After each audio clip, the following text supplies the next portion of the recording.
Hello everyone, আমি প্রশান্ত কায়া ট্রাভেলসের আরও একটা নতুন ভিডিওতে আপনাদের সকলকে জানাই স্বাগত।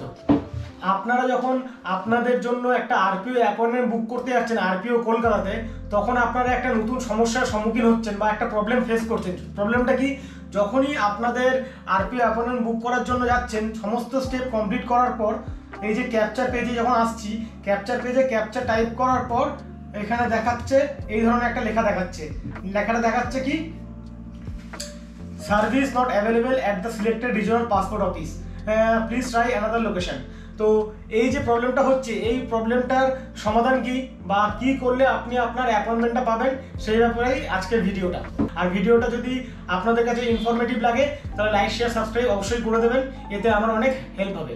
তাহলে এই যে সমস্যাটা হচ্ছে, এর সমাধানটা কি আমরা জানবো, কিন্তু তার আগে আমরা জেনে নিই কিসের জন্য, কি কি কারণের জন্য আপনাকে আরপিওতে অ্যাপয়েন্টমেন্ট নিতে হতে পারে।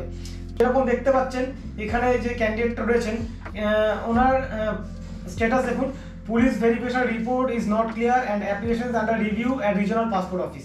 তো এনার পুলিশ ভেরিফিকেশন রিপোর্টটা ক্লিয়ার দেয়নি পুলিশ, তাই জন্য ইনি চাইছেন যে এনার ফাইলটা ক্লোজ করে আবার নতুন করে অ্যাপ্লাই করতে। তো এনারটা হয়ে গেল। নেক্সট দেখি আমরা। নেক্সট এনার স্ট্যাটাস সেম আগের মতোই, পুলিশ রিপোর্ট ক্লিয়ার নেই। ইনি চাইছেন এনার পুলিশ ভেরিফিকেশনটা আবার করানো হোক, মানে তার জন্য অ্যাপয়েন্টমেন্ট নিয়ে আরপিওতে যেতে হবে, একটা অ্যাপ্লিকেশন জমা করতে হবে, যে রিভেরিফিকেশন বলে একটা ফর্ম সাবমিট করে আসতে হবে, তাহলে আবার এনার রেসপেক্টিভ থানায় পুলিশ ভেরিফিকেশনের জন্য ফাইলটা পাঠিয়ে দেবে। তো এনারও সেম কেস, এনার আরপিওতে অ্যাপয়েন্টমেন্ট নিতে হবে।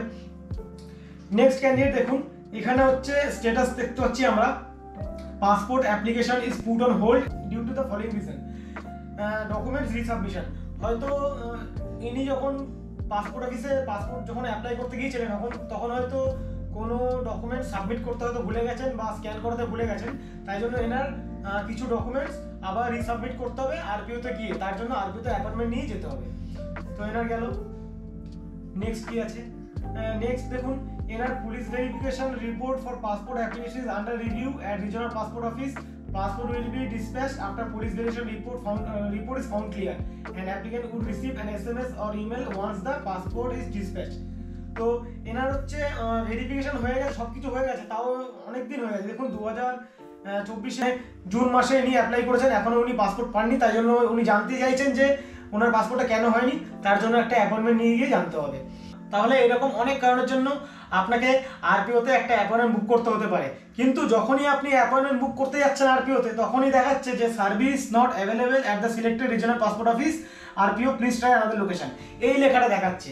এইখানে একটা জিনিস, এখানে লেখাটা দেখাচ্ছে প্লিজ ট্রাই আনাদার লোকেশন, মানে অন্য লোকেশন ট্রাই করতে বলছে।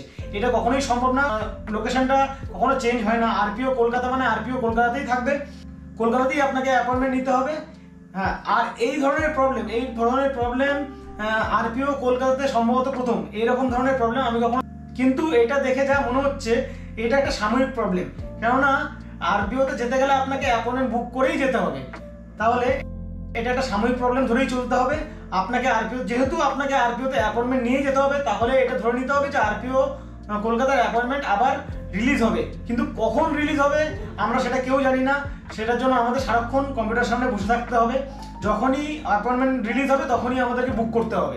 যেহেতু অ্যাপয়েন্টমেন্টটা ওপেন হবেই, তার জন্য আপনাকে নজর রাখতে হবে যে কখন অ্যাপয়েন্টমেন্ট ওপেন হচ্ছে, কবে ওপেন হবে, কোন সময় ওপেন হবে আমরা সেটা কেউ জানি না। আপনাকে মোটামুটি সবসময় চেক করতে থাকতে হবে যে অ্যাপয়েন্টমেন্ট ওপেন হচ্ছে কিনা। সবার পক্ষে সবসময় অ্যাপয়েন্টমেন্ট ওপেন হচ্ছে কিনা বা অ্যাপয়েন্টমেন্ট বুক করার জন্য সবসময় চেক করা সম্ভব হয়ে ওঠে না।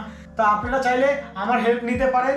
আর যারা যে দাদারা আমাকে অ্যাপয়েন্টমেন্ট বুক করতে দিয়েছেন, তারা নিশ্চিন্ত থাকুন, যখনই অ্যাপয়েন্টমেন্টটা ওপেন হবে আমি নিশ্চয়ই আপনাদের অ্যাপয়েন্টমেন্টটা বুকিং করবো, তার জন্য আমি সবসময় চেক করতে থাকবো। যখনই অ্যাপয়েন্টমেন্ট হবে তখনই আপনার অ্যাপয়েন্টমেন্টটা বুক করে দেবো। তাহলে আজকের জন্য এইটুকুই, আবার ফিরবো কোনো এক নতুন দিন কোনো এক নতুন ভিডিওর সাথে। নমস্কার।